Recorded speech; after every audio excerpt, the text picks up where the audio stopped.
저는 이은희 사회자님이 소개를 해주신 김신효정이라고 합니다. 반갑습니다. 네, 여기에서는 굉장히 떨립니다. 네, 반가운 얼굴도 보이고요. 네, 배도 많이 고프실 것 같은데 제가 배를 더 많이 고프게 해드리려고 합니다. 네, 저는 오늘 이제 밥상에 관한 이야기에서 시작을 하려고 하는데요. 제가 이 밥상에 관한 이야기, 특히 이제 할머니들을 이제 취재를 다닌 지 사실은 벌써 5년이 됐습니다. 이제 사실 취재는 3년 정도 걸렸고요. 사실 책은 한 2년 전에 나왔어야 되는데 제가 이제 2년 전에 저희 어머니가 이제 돌아가시면서 이제 탈상을 못하고 탈구도 못하고 이제 그렇게 있다가 최근에 이제 탈구를 하고 책은 이제 다음 달에 나옵니다. 그래서 사실 책이 같이 나왔다면 좀 할머니들의 이야기가 더 풍성하게 전달이 됐을 건데 오늘은 이제 맛배기로 제가 좀 사진과 함께 소개를 드리고요. 다음 달에 책으로 또 꼭 한번 만나 봐주시길 바랍니다. 네, 저는 여성학을 전공했고요. 네, 에코페미니스트입니다. 제가 이런 밥상에 관한 이제 관심을 가지게 된 것은 이제 10년 전인데요. 이 사진 기억나시나요? 네, 여기 집회 가셨던 분 있으세요? 네, 2008년 강북병 촛불 집회입니다. 10년 전 이 광화문을 정말 매일매일 출근을 하면서 촛불을 들었었는데요. 사실 제가 이 촛불 집회, 강북병 촛불 집회에 참여하기 전에는 사실 먹거리에 관심이 없었어요. 도시에서 태어났고 도시에서 자랐고 저희 할머니, 할아버지도 다 도시에 사셨기 때문에 사실 어렸을 때는 쌀이 나무에서 날까? 뭐 이런 공장에서 나올까? 사실 굉장히 무지했었는데요. 촛불 집회에 나가면서 먹는다는 것이 먹거리가 개인이 선택하는 문제가 아니라 사회적이고 정치적으로 만들어지는 것이구나라는 걸 알게 됐습니다. 그리고 저희가 매일 먹는 이 밥은 사실 굉장히 많은 여성의 노동이 관련되어 있습니다. 전 세계 여성 농민 생산자의 절반 이상이 여성이고요. 아프리카는 80% 이상, 아시아는 60, 70%, 한국도 농촌의 여성 농민 생산자가 성별 인구가 이제 여성이 더 많습니다. 그러면 생산만 하나요? 네. 밥을 매일 누가 하나요? 네, 대부분 성별분업으로 인해서 여성들이 합니다. 특히 집밥을 얘기하면 요즘 좀 논란이 되시는 칼럼니스트께서는 집밥을 어머니의 따뜻한 손길이라고 얘기하셨는데요. 저는 집밥을 얘기하면 이중노동, 묵은노동, 가노동 어떻게 매일 집밥을 차려요? 이런 이제 국민들이 이런 질문이 저는 생각이 나는데요. 특히 청년 세대는 집도 없고 밥도 없죠. 정말 집도 없고 집에 부엌도 없어요. 어떻게 집밥을 먹어요? 이런 이제 고민들을 시작하게 되면서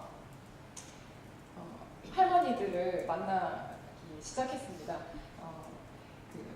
특히 이제 먹거리 문제를 고민하다 보면 특히 이제 씨앗, 종자가 핵심이더라고요. 그리고 전 세계의 많은 초국적 기업들, 몬산토라고 불렸던 지금은 이제 바이엘이라는 전 세계 이제 가장 큰 농식품화학 기업으로 합병이 됐는데요. 이런 초국적 기업들이 이 씨앗의 권리를 다 가지고 있다고 하더라고요. 근데 대안이 없을까? 라는 고민을 하던 중 할머니들에게서 사실 그 씨앗은 어디서 왔을까요? 저희가 이 회사에서 사는 씨앗들은 사실 토종 씨앗이 그 씨앗의 씨앗이었던 것이죠. 그래서 그 씨앗을 지켜온 할머니들의 이야기를 찾아 나섰습니다. 지난 5년간 만났던 전국 8도의 9분의 할머니들을 하시고요. 너무 멋지시죠? 이분들의 평균 나이는 79세이시고요.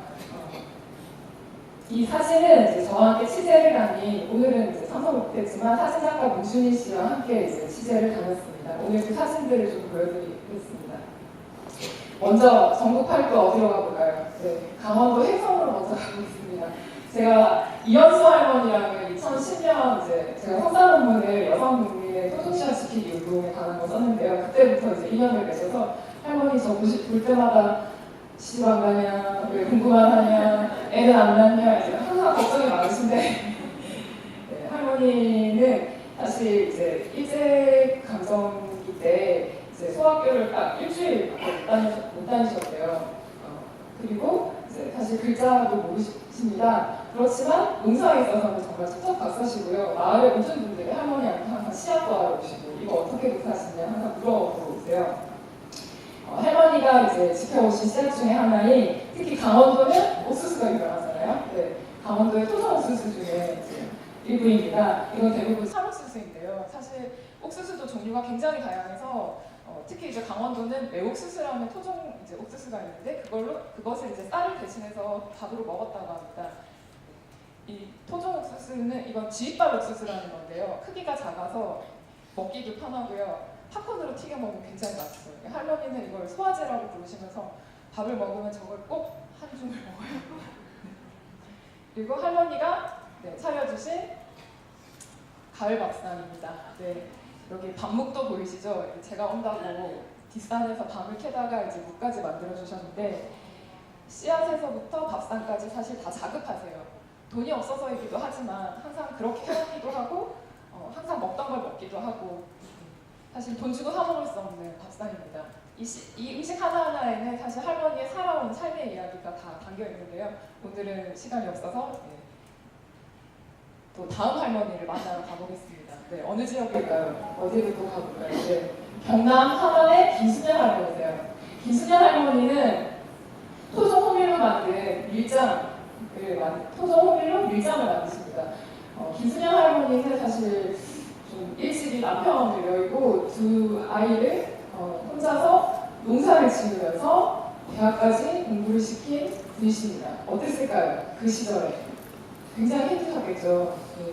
그런데 그렇게 힘들게 대학교까지 시킨 아들과 며느리가 귀농을 했습니다. 그래서 할머니는 억장이 무너지셨습니다. 내가 너 농사 안 지으려고 그렇게 공부를 시켰는데 지금은 든든한 후원자이십니다. 할머니가 차려주신 봄밥상입니다. 네, 하나의 봄밥상이고요. 여기 일장 보이시나요? 네. 일장은 겨울에 이제 토종 호밀을 수확을 한 다음에 한 2, 3개월 발효를 시켜서 이제 봄에 먹어요. 그래서 이제 짧게 발효를 시키기 때문에 굉장히 향긋하고요. 밀장은 단맛이 강하고 된장과 달리 그리고 이제 향이 굉장히 좋아서 주로 이제 이런 봄에 나는 풀들을 무쳐 먹거나 나물을 해 먹습니다. 뭐 지금의 저희 말로 치면 샐러드용 양념이라고 할까요? 네. 그래서 맛이 굉장히 달짝지근합니다. 이게 이제 밀장을 만드는 토종 호밀입니다. 아마 밀 자체로 사진을 보신 것도 처음이신 분도 있으실 것 같은데요. 사실 그 한국 전쟁 이후에 미국의 원조품 중에 하나였던 이제 값싼 수입 밀이 들어오기 전에는 이렇게 장을 담궈 먹을 수 있는 밀, 토종 호밀, 그리고 빵이나 국수를 만들어 먹는 안스테인 밀 같은 다양한 이제 토종 밀들이 있었습니다. 그러나 지금은 대부분 사라졌죠. 네, 할머니는 사실 혼자 사시는데 밀장을 왜 몇 독이나 담겠어요. 그거 다 못 먹거든요. 왜냐면 밀장은 한 해 담고 그 다음에 또 새로 담아 먹어야지 이렇게 된장처럼 오랫동안 두고 먹을 수가 없어요. 근데 그렇게 힘들지만 밀장을 매년 많이 담으시는 이유는 동네 사람들을 위해서입니다. 아플 때 꼭 외국 가셔서 아프시면 김치찌개 생각나지 않으세요? 네. 그런 어떤 사실 음식은 단순히 생존의 의미가 아니죠. 그것에 담겨있는 어떤 기억들, 삶의 어떤 추억들 그런 것들이 이제 굉장히 위안이 되어 있기 때문에 할머니들은 이웃들을 위해서 항상 밀장을 담으십니다. 다음으로는 여긴 어딜까요? 네, 제주. 오늘 제주 얘기가 많이 나오죠. 네, 제주의 김춘자 할머니세요. 할머니는 그 일제강점기 때 그때 이제 초등학교를 들어가셨어야 하는데 당시 제주에 여자아이들의 위안부 분출이 많았대요. 그래서 아버지가 학교를 가면 안 된다라고 해서 학교를 갈 수가 없었고요. 또 할머니는 제주 4.3 사건으로 가족을 잃었습니다. 네, 4.3 사건 유가족이시고요. 당시 할머니가 살던 금악마을에 소계령이 이제 일어나서요. 소계령이라는 건 다 불태우라는 얘기거든요. 그래서 마을이 정말 깡들이 불타버려서 맨발로 바닷가 마을까지 몇 날 며칠 이제 피난을 갔던 게 아직도 생각이 나신다고 합니다. 무슨 씨앗일까요?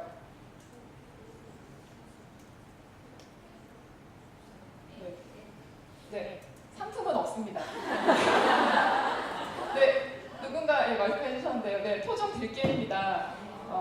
네, 제주의 토종 들깨는 육지 들깨와 달리 굉장히 그 고소한 맛이 강해서 특히 이제 유죽, 깨죽을 끓여 먹으면 맛있다고 합니다. 그럼 깨죽은 무엇이랑 끓여야 될까요? 네, 쌀. 그냥 쌀이죠. 근데 산디라고 부르는 밥뼈입니다. 네. 제주의 중산간 지방은 물이 굉장히 귀해서 사실은 이렇게 저희가 이제 육지에서 보는 이제 물을 가진 논에서 벼를 키울 수가 없어요. 그래서 밭에서 물 없이 그냥 이제 벼를 키우는 거예요. 그래서 이 밥뼈는 향이 굉장히 강하고요, 맛도 진하고요. 그러니까 현미는 아닌데 또 그렇다고 백미도 아닌 굉장히 오묘한 맛이 있습니다. 그리고 밥뼈는 그냥 원래 제주 농사 스타일이 그렇더라고요. 그냥 뿌려 놓으면 잘 안 돼요. 왜냐하면 바람이 너무 강하기 때문에 일직선으로 세울 수가 없는 거예요. 그래서 서로가 이게 기대어서 태풍과 바람을 이겨낸다고 해요. 이건 제주의 다양한 토종콩들입니다. 한국의 이제 토종콩 종자는 세계적으로 유명해요. 여기는 이제 제주의 푸른 독세기콩, 뭐 얼룩이콩, 푸른 독세기콩은 주로 된장을 담아 먹습니다. 네, 마지막으로 안동으로 가보겠습니다. 안동의 고가변 할머니이신데요. 사실 할머니라는 호칭보다 회장님이라는 호칭이 좀 더 이제 익숙하시는 분이세요. 네, 전 전국 여성 농민회 회장님이시고요. 뭐 할머니는 이제 바닷가 마을인 이제 마산에서 남편분을 만나서 안동으로 이주를 하게 됐어요. 결혼을 하시고. 그래서 맨날 바다만 보다가 산으로 둘러싸인 곳을 왔더니 그렇게 가슴이 답답하셨대요. 그런데 할머니는 여성 농민으로서 내가 얼마나 많은 자부심을 갖고 있는지에 대해서 많은 얘기를 해주셨는데요. 특히 이제 성인이 되셔서 농사도 배우시고 옆집에 안동포 기능 보유자 1호이신 할머니에게 삼배도 배우시면서 이제 여성 농민이 되어갔던 이야기를 많이 해주셨습니다. 할머니가 뭐 지켜오신 굉장히 많은 콩들이 있죠. 뭐 양배콩, 밤콩, 수수, 깨, 노가 이런 씨앗들은 사실 그 성별분업으로 인해서 시어머니가 며느리에게 혹은 어머니가 딸에게 이렇게 전해져 내려왔다고 합니다. 그리고 이 각각의 씨앗들은 어떤 건 부엌에 이렇게 그름을 이렇게 맞아서 말려야 하고 어떤 거는 장독에 넣어야 하고 어떤 거는 물에 닿으면 안 되기 때문에 이렇게 건조하게 하는 등 어떤 여성의 어떤 이 가사 노동 그리고 이 재생산 노동과 닮아 있습니다. 그렇다 보니까 지금까지 할머니들이 씨앗을 이렇게 지켜오게 되었습니다. 그리고 이것은 안동의 겨울밥상입니다. 안동은 말씀드렸듯이 산간지방이기 때문에 모든 음식에 깨가 들어가요. 다 고소하더라고요. 왜냐하면 그 깨를 통해서 단백질을 보충하셨다고 하더라고요. 고가변 할머니가 하신 말씀인데요. 농민은 씨앗 없으면 못 산대요. 지남철이 뭐냐면 자석이란 말인데요. 꼭 붙어 다녀야 된다. 사실 이 농사의 시작은 씨앗이죠. 우리가 먹는 모든 것의 시작은 씨앗입니다. 그런데 이 씨앗의 권리가 사실은 농민의 것이었지만 지금은 말씀드렸듯이 지적재산권이라는 수많은 국제조약과 법률에 의해서 기업이 소유를 하고 있습니다. 그래서 저희는 항상 무엇을 먹을 때마다 이런 기업들에게 돈을 주고 있죠. 그리고 이 기업들이 단순히 계량 종자만 가지고 있는 게 아니라 유전자 변형 종자의 대부분을 소유하고 있습니다. 한국이 먹을 수 있는 GMO 수입 세계 최대 국인 거는 아시죠? 네, 옥수수, 콩 대부분의 것들 저희가 먹는 사실 밥상 예를 들어 100개의 콩을 먹었을 때 95개는 수입 콩이거나 GMO 콩입니다. 그만큼 사실 토종 종자가 사라져가고 있고 이 종자에 대한 사실 어떤 많은 좀 정책이나 지원들을 통해서 우리의 어떤 먹거리 주권을 다시 고민해야 할 굉장히 어떤 중요한 시기라고 생각합니다. 제가 마지막으로 할머니 얘기를 한 번 더 이제 잠깐 들려드리려고 하는데요. 상주에 사시는 문달림 할머니라는 분인데 할머니는 이제 30년 넘게 유기농 농사를 지으셨어요. 그리고 30년 넘게 유기농 쌀농사를 지으셨죠. 그런데 그 쌀값을 30년간 올리시지 않으셨어요.